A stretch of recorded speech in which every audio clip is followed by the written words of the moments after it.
मैं हिमांशु।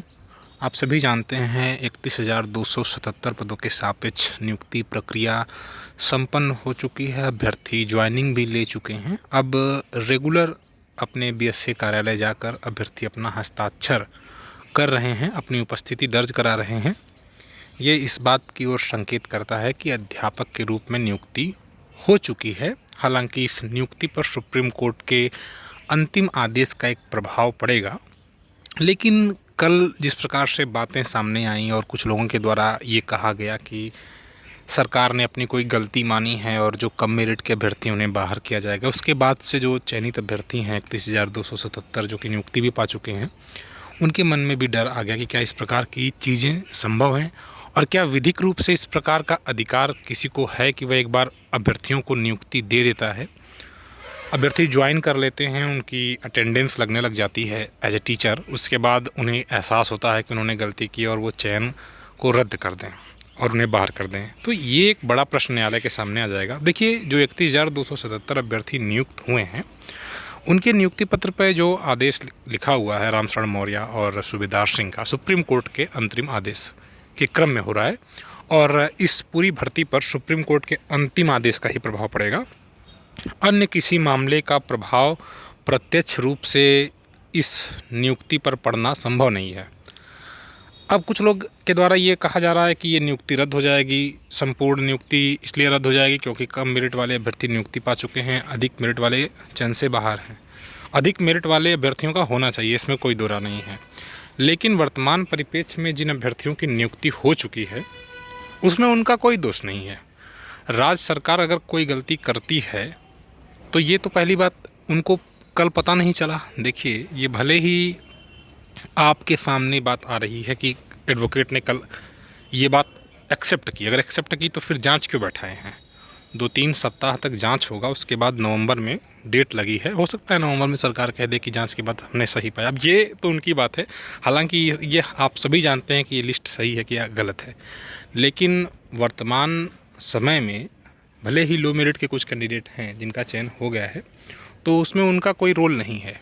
वो राज्य सरकार ने ही अपनी लिस्ट जारी की, जिसके क्रम में अभ्यर्थियों ने काउंसलिंग कराई, डॉक्यूमेंट अपने जमा कर दिए, नियुक्ति पत्र आपने वितरित कर दिया, अभ्यर्थियों की ज्वाइनिंग करा दिया और रजिस्टर पर अब वो साइन भी कर रहे हैं डेली, है ना। तो ये मुश्किल लगता है इस प्रकार से, अगर जो चयनित जो नियुक्ति पा चुका उसको आप बाहर करेंगे अपने मन से, तो वो भी केस बन जाएगा एक, ठीक। और न्यायालय इस बात की जांच करेगा कि क्या नियोक्ता को इतना भी अधिकार है कि वो किसी की नियुक्ति कर देने के बाद, उसको अपॉइंटमेंट दे देने के बाद फिर उसे बाहर कर सकता है, और किस बेस पर। वो नियोक्ता की गलती है। अगर अभ्यर्थी की कोई गलती होती तो एक पल के लिए चल जाता, हो सकता है अभ्यर्थी का कोई डॉक्यूमेंट गलत हो तो वो उसके आधार पर आप उसे बाहर कर सकते हैं, लेकिन आपको अपनी गलती का एहसास हो रहा है तो आप उसको बाहर कर रहे हो, ये लीगली सही नहीं लगता है। हाई मेरिटोरियस अगर बाहर हुए हैं तो उनको आप जोड़कर अंदर करिए, क्योंकि आपके पास वैकेंसीज ज़्यादा हैं। आपके मतलब चीफ मिनिस्टर कहते हैं कि हमारे पास योग्य शिक्षक नहीं है, 97,000 वैकेंसी हम करने वाले हैं। तो आप ये तो संकेत एक और कर रहे हो कि आपके पास प्राइमरी में बहुत बड़ी सीटें हैं, दूसरी ओर आप हाई मेरिटोरियस को बाहर रखे हो। तो कहने का मतलब आप किसी को बाहर क्यों करोगे जब आपके पास ऑलरेडी अच्छी खासी सीट है। तो लड़ाई एक और फिर शुरू हो जाएगी। अगर लो मेरिटोरियस जो सेलेक्ट हो रहे हैं या अपॉइंटमेंट ले चुके हैं, उनको आप बाहर अगर करेंगे भी तो सुप्रीम कोर्ट के अंतिम आदेश के अधीन कर सकते हैं। सुप्रीम कोर्ट का जो आदेश है, जो 90-97 वर्सेस 40-45 की लड़ाई है, अगर उसमें होता है ऐसा कुछ, तो ये 67,867 में शामिल सभी अभ्यर्थियों को प्रभावित करेगा, तो उसका प्रभाव पड़ेगा। नियुक्ति पत्र पर भी ये लिखा हुआ है। लेकिन आप किसी अन्य केस में लेकर आएँ और आप खुद से हार कर ये कह दें कि हम ये फिर से चयन सूची बनाने जा रहे हैं, तो कहीं ना कहीं ये एक विधिक प्रश्न हो जाएगा कि क्या नियुक्ति के बाद अभ्यर्थी को बाहर किया जा सकता है। और इस तरह से तो हर संस्थाएं करने लगेंगी, फिर एसएससी हो, यूपीएससी हो, ये सभी करने लगें कि आप अपॉइंटमेंट दे रहे हैं और ज्वाइनिंग के बाद फिर आपको एहसास हो रहा है कि आपने कोई गलती कर दी और उसके बाद आप अभ्यर्थियों को बाहर कर दे रहे हैं। तो इस तरह से अभ्यर्थी के अधिकार बिल्कुल ख़त्म हो जाएंगे, कोई राइट ही नहीं रह जाएगा नौकरी के बाद भी। तो कहीं ना कहीं जो 31,277 में शामिल अभ्यर्थी हैं, नियुक्त हुए अभ्यर्थियों ने चिंता करने की ज़रूरत नहीं है, एकजुट रहने की ज़रूरत है। सरकार नवंबर तक की डेट लगा चुकी है, मतलब मिल चुका है सरकार को अच्छा खासा, लगभग 1 महीने का समय। इस 1 महीने के दौरान आपकी हाज़िरी भी ली जा रही है, आप देख ही रहे हैं। सबसे बेहतर ऑप्शन जो सरकार के पास है वो क्यों नहीं ऑर्डर के लिए प्रे करती है? आखिर चलिए 31,277 नए अभ्यर्थियों को भी वो लेकर आती है, तो भी तो वो अंतरिम आदेश के अधीन है सुप्रीम कोर्ट के। तो ये सही काम करने के बजाय आपस में लड़ाने वाला काम करते रहे हैं।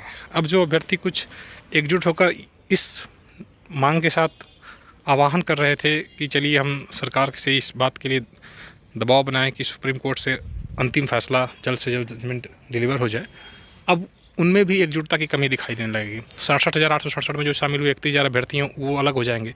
तो कहीं न कहीं लगातार ये प्रयास किया जा रहा है कि अभ्यर्थी एकजुट ना हो पाए, तो इसका बुरा प्रभाव अभ्यर्थियों पर ही पड़ेगा। क्योंकि वर्तमान समय में सबसे बेहतरीन ऑप्शन यही है, सबसे बेहतर ऑप्शन यही है कि 31,277 छोड़ 67,867 का ऑर्डर डिलीवर हो जाए। और चूँकि सुप्रीम कोर्ट ने 3 महीने का समय ले लिया है और अब जस्टिस शांतनु गौड़र और जस्टिस ललित की बेंच भी लग रही है सुप्रीम कोर्ट में, तो सुप्रीम कोर्ट में ही सरकार क्यों नहीं जाती है ऑर्डर के लिए? जो चीज़ सही है वो करने के बजाय आप फंसाने वाला काम लगातार कर रहे हैं।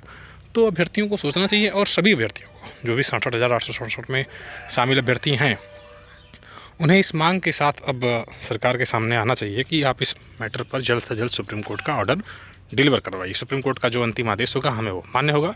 67,867 अभ्यर्थी इसी बात पर जोर दें, इसी बात पर सरकार की ओर से कहें कि भाई हमें सुप्रीम कोर्ट का अंतिम आदेश चाहिए, और इसके लिए सरकार अपने स्तर से प्रयास करे, एप्लीकेशन मूव कराए। बाकी अभ्यर्थी अपनी बात तो कहेंगे ही। तो एकजुट रहें, घबराएं ना।